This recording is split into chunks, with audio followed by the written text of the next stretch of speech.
उमर को अपनी सांस रुकती महसूस हुई थी। और फिर उमर उमर बैठो यहाँ, क्या हो गया यार? बलाच इसकी हालत देखते घबरा गया था। बाजू से पकड़ते इसने उमर को फिर से कुर्सी पर बिठाया। इतने में हानि भागती वहां आई थी। जिसके हाथ में पानी का गिलास था, जबकि चेहरा उमर की हालत देखते सर्द पड़ा था। बलाच ने फौरन से पहले हानि के हाथ से गिलास लेते जबरदस्ती उमर के मुंह से लगाया, तो वो एक ही सांस में पूरा पानी से भरा गिलास हाथ कर गया था। अभी पानी का आखिरी घूंट हलक से उतरा ही था कि एक दिल हराश चीख फिर से उमर के कानों से टकराई। इस बार आवाज़ साफ और वाज़ेह आती है। वो बेसाख्ता और अपनी जगह से फिर से उठा था। सब होंकों की तरह उमर को देख रहे थे। उमर ने फिर से पीछे पड़ते अपने कमरे को देखा। दिल ने शिद्दत से इसे अपनी आंखों के सामने देखने की ख्वाहिश की थी। वही से तीरगी से पूरी तरह गाफिल था। ज़हन की छठी हिस्स ने कुछ गलत होने का एहसास दिलाया। ईमान उमर ज़ेरे लबड़ पड़ा। बेख्तियार इसके कदम अंदर की जानिब बढ़ते। फिर एकदम से इन कदमों में तेज़ी आई। रूह ईमान की जानिब था। इसे वह हर हाल में सही सलामत अपने सामने चाहिए थे। ये सोच किस एहसास के तहत इसके जहन में उभरी, वो समझ ना सका। लाउंज में बैठे बड़े बुजुर्ग एकदम से उठते शर से घबराए थे। कमाल साहब के चेहरे की मुस्कुराहट यकदम सिमटी थी। उमर इनके सामने से श्वेत पड़ती रंगत के साथ बदहवासों की तरह सीढ़ियां चढ़ता ऊपर गया था। इसके पीछे बलाज था और इसके पीछे बाकी सबके चेहरे पर परेशानी वाज़ेह थी। या अल्लाह खैर! सोफिया बेगम दिल पर हाथ रखते उमर को ऊपर जाता देखा था। मोमिन क्या हुआ है? कमाल साहब घबरा कर बोले। पता नहीं, ठीक थे एकदम से। मोमिन ने से बात मुझ तक मुकम्मल ना हो पाई थी। सब घर वाले इसके पीछे ही लटके थे, जो अपने कमरे की जानिब तेज़ी से बढ़ रहा था। बलाज की उमर उमर करती आवाज़ इसे सुनाई नहीं दे रही थी। यूं जैसे तमाम सुन सा हो गया था और वो किसी मैग्नेट की तरह लशूरी तौर पर ईमान की जानिब खींचा जा रहा था। पूरी कुव्वत से इसने दरवाज़ा खोला, मगर वो अंदर से लाल था। उमर का दिल एकदम से डूबा था। कुछ सोचे समझे बिना इसने दरवाज़ा पीट डाला था। वो इतना बदहवास हो चुका था कि इसने दरवाज़ा बजाते ईमान को आवाज़ तक न दी थी। इतने में बलाज भी वहां भागता पहुंच आया था। उमर की शुदाइयों जैसी हालत देखकर बलाज की आंखें खौफ से फैली थी। ईमान उमर के हलक से कामती आवाज़ निकली, मगर अंदर से कोई जवाब न आया। वो जवाब का मुंतज़िर शायद ये भूल गया था कि रूम वॉइस प्रूफ था। दरवाज़ा खोले ईमान, वो पूरी कुव्वत से घबराहट के मारे चीखा था। अभी बलाज इसे संभालता कि उमर ने 2 कदम पीछे लेते पूरी ताकत के साथ दरवाजे पर लात मारी, तो दरवाज़ा कब्जे समेत होकर खर कमरे के अंदर जा गिरा था। उमर के कदम एक पल को वहीं जमे थे। सामने लगी बेड की दूसरी तरफ ईमान फर्श पर नीचे बैठी चीख चीख कर रो रही थी। ईमान की हालत देखते बलाज की आंखों में अजीब तासुर उभरा था। इसने एक बार ईमान को देखा और फिर बेयकीनी से अपनी जगह पर जामिद खड़े उमर को देखा, जिसे देखते यूं गुमान हुआ कि वो सांस तक नहीं ले पा रहा। उमर एकदम से होश में आया। तेजी के कमरे में दाखिल होते ईमान के पास फर्श पर घुटनों के बल बैठा था। बाकी सब घर वाले भी और कमरे में दाखिल होते भी यकीनी से ईमान की हालत को देखने लगे थे। वो पागलों की तरह चीखते अपने बाल नोचने लगी थी। दरवाज़ा टूटा था, कोई इसके पास था। ईमान को कोई होश न थी। उमर ने इसे अपने बाजों के साथ जानदार हिसार में लेते शिद्दत से खुद में भींचा था। सोफिया बेगम ने ईमान की हालत देखते मुंह पर बेयकीनी से हाथ रखा था। बाकी सब की हालत भी इनसे मख्फी न थी। अपनी के जज्बात काबू में नहीं आ रहे थे। इन आवाज़ों को रुकते ना देख इसने शिद्दत बेबसी से अपने चेहरे पर थप्पड़ मारने शुरू कर दिए थे। सोफिया बेगम और हुरैन भागते हुए ईमान के करीब पहुंची थी, जो उमर से संभाली नहीं संभली थी। उन्होंने ज़बरदस्ती ईमान के दोनों बाजुओं को अपनी गिरफ्त में लिया था। इसकी आवाज़ रंज चुकी थी, मगर इसका खुद पर कोई अख्तियार न रहा था। सारा दर्द एकदम से किसी कैंसर के फोड़े की मानद पड़ा था। ईमान मेरा बच्चा, क्या हो गया? सोफिया बेगम ने रोते हुए इसके सर पर हाथ रखे थे। वो सुन कब रही थी? वो तो तड़पती मचलती उम्र की मजबूत ग्रिप से खुद को छुड़वाने की सही कर रही थी। इसका बस नहीं चाह रहा था वो कि खुद को नोच डालती। सब घर वाले इसके गिर्द घेरा डालकर परेशान हाल से खड़े थे। इसकी दर्द भरी आवाज़ में टूटे फूटे लहज जुमले देखते सबकी आंखें नम। ईमान मेरा बच्चा, हौसला रखो। मैं बेटे, इसे क्या हो गया? सोफिया बेगम घबराई आवाज़ में बोली। मैंने इसके वजूद को चकटते पानी इसके लबों से लगाया तो वो चेहरा पलट गई। कमाल साहब से ईमान की हालत देखी नहीं जा रही थी। वो धीरे कदम लेते कमरे से बाहर निकल आए थे। कमाल, सामने से आती बीजान ने कमाल साहब की आंखों में आंसू देखकर फिक्र से पुकारा। बीजान और बीबी शरीम बूढ़ी हड्डियां होने की वजह से जरमीना के सहारे अब वहां तक पहुंची थी। कमाल साहब बिना कोई जवाब दिए इनके पास से गुजर गए थे। इन दोनों को ईमान की चीखों की आवाज़ें तो सुनाई दे रही थी, मगर मामला समझ में ना आया। बीजान कदरे लंबे कदम नापते मुस्तरापी कैफियत में अंदर पहुंची थी। हाय मैं मर जावा मेरी बच्ची!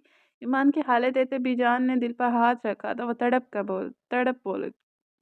बोली थी,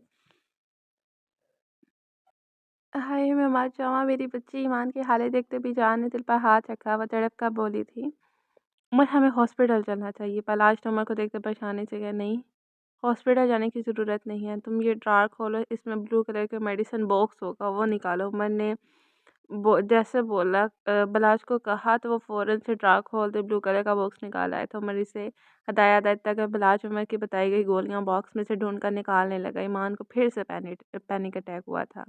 फिर उमर इसे गाफिल नहीं था, इसे ईमान की एक एक मेडिसिन का अंदाज़ा था, वो कौन सी दवा कब लेती थी इसे सब पता था। उमर की बताई गई टैबलेट हथेली में रखते बलाज ने इसके सामने की। उमर ने इशारे से हानि और सोफिया बेगम को ईमान के दोनों बाजू मजबूती से जकड़े रखने को कहा और ज़बरदस्ती इसका मुंह खोलते गोली हलक में उतारते ज़बरदस्ती पानी पिलाया। बट वे भाड़ा प्यार से करो, बीबी श्री उमर को देखते बोली जो ईमान का मुंह ज़बरदस्ती खोलता इसे मेडिसिन खिला गया था। इसे मेडिसिन खिलाते उमर ने इसके दोनों हाथ जो हानि और सोफिया अपने थाम रखे थे छुड़वा कर अपनी गिरफ्त में सख्ती से लेते इसके रोते वजूद को अपने सीने में छुपाया था। वो इसकी कमर सहलाते इसे अपने होने का एहसास दिला रहा था। ईमान की सिसकियाँ उमर के सीने में दब गई थीं।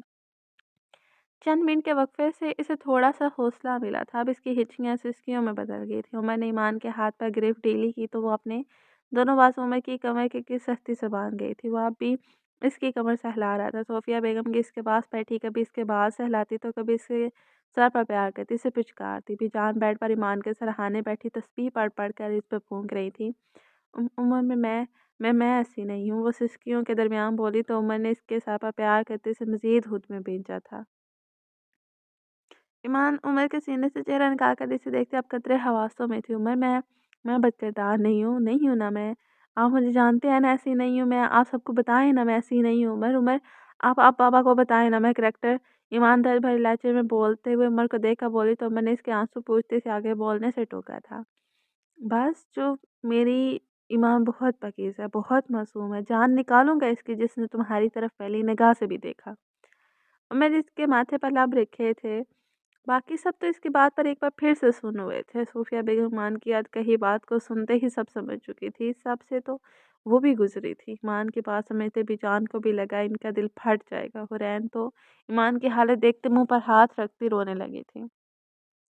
ना मेरा बच्चा, मेरी बच्ची बहुत पाक है, बहुत बाहया है। बीजान ईमान के सर पर प्यार करते कहा, यहाँ आए मेरी बेटी, मेरे पास आए। सोफिया बेगम ने प्यार से पुचकारते से अपने सीने से लगाना चाहा। नहीं नहीं, मुझे आपके साथ आपके पास रहना है। जैसे ही उन्होंने हाथ ईमान की जानिब बढ़ाए वो मज़ीद उम्र से चिपकी थी। ओके ओके रिलैक्स, मैं यहीं हूँ तुम्हारे पास।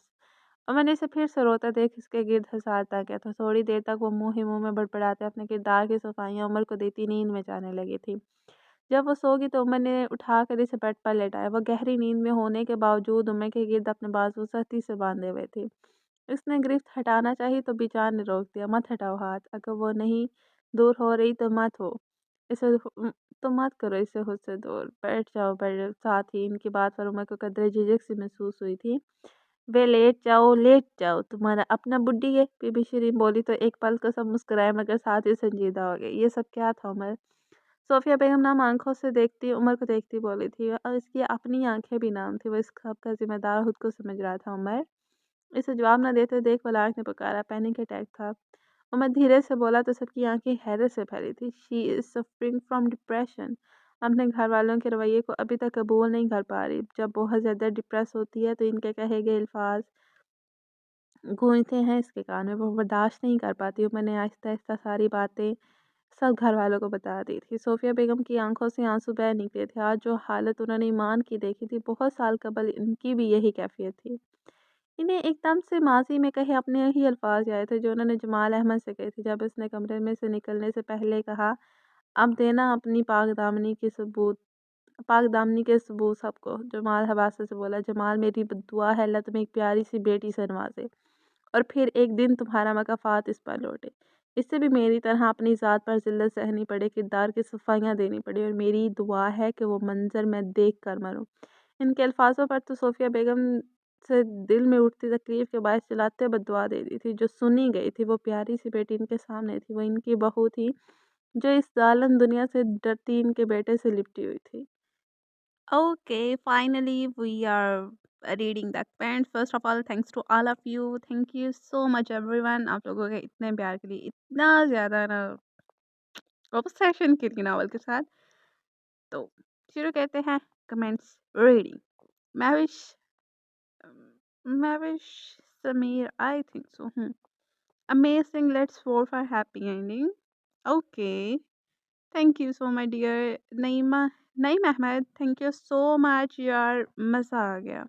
आप ईमान मानती है या नहीं पता, ये नहीं पता या उमर ने और पापड़ बेलने हैं।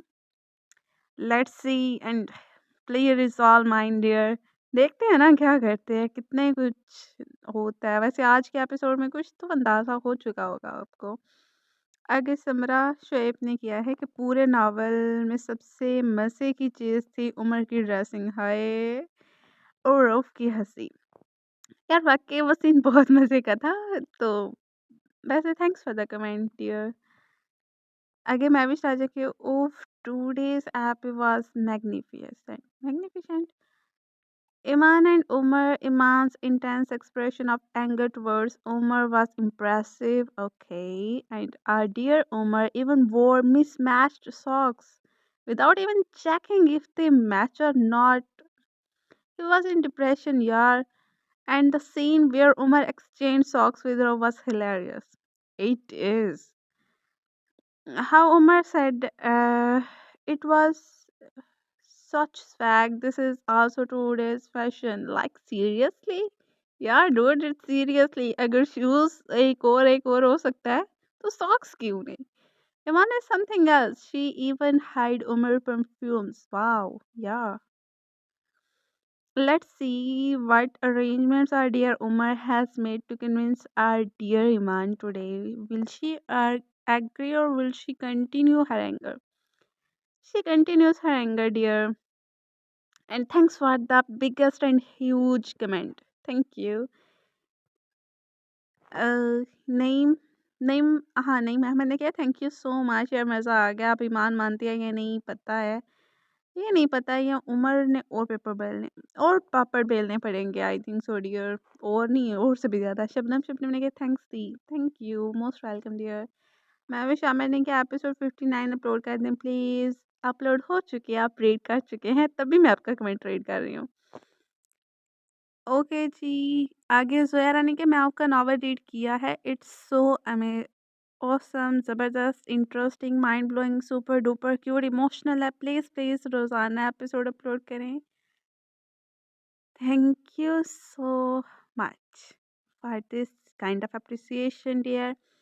इंशाल्लाह कोशिश कर रहे हैं यार, कोशिश कर रहे हैं। अब रोज़ाना एपिसोड देने की फिर थोड़ा तो हो जाता है आगे पीछे। मैविश राजा वाला फिर से आ गया है। नहीं, नहीं, नहीं, नहीं, नहीं, ये है। मैविश राजा का ख़ैर it's too much fascinating, Epi, Iman and Umar. I like the way of arguing and convincing each other. I loved it when Iman saw Umar and thought he had left. But he was still standing in the same place, and Umar was indeed standing there unmoved. Plat and Hani, they are really lovely a couple. सच में मेरा खुद का favourite couple main से ज़्यादा पलाजन हानी है और मोमिन and Hurain का पहले था। अब उनकी केमिस्ट्री नज़र नहीं आती। आगे मोस्ट नज़र ने किया beautiful and hearts. Thank you. Okay, Zoya रानी ने किया है कि असम, ज़बरदस्त, इंटरेस्टिंग, माइंड ब्लोइंग, रॉकिंग, ज़बरदस्त, आउटसाइडर एपिसोड है। Hearts. Thank you so much everyone for this appreciation, for this comments, for this bomb blasting strength. Okay नाज़रीन, हमारी आज की एपिसोड होती है यहाँ पे एंड। होपफुली आपको एपिसोड पसंद आएगी। होपफुली आप लोगों को नावल पसंद आ रहा होगा। होपफुली आप इस इमोशनल सीन के पीछे बिहाइंड स्टोरी, सारा ट्रॉमा को जानना चाहेंगे कि असल में हुआ गया था।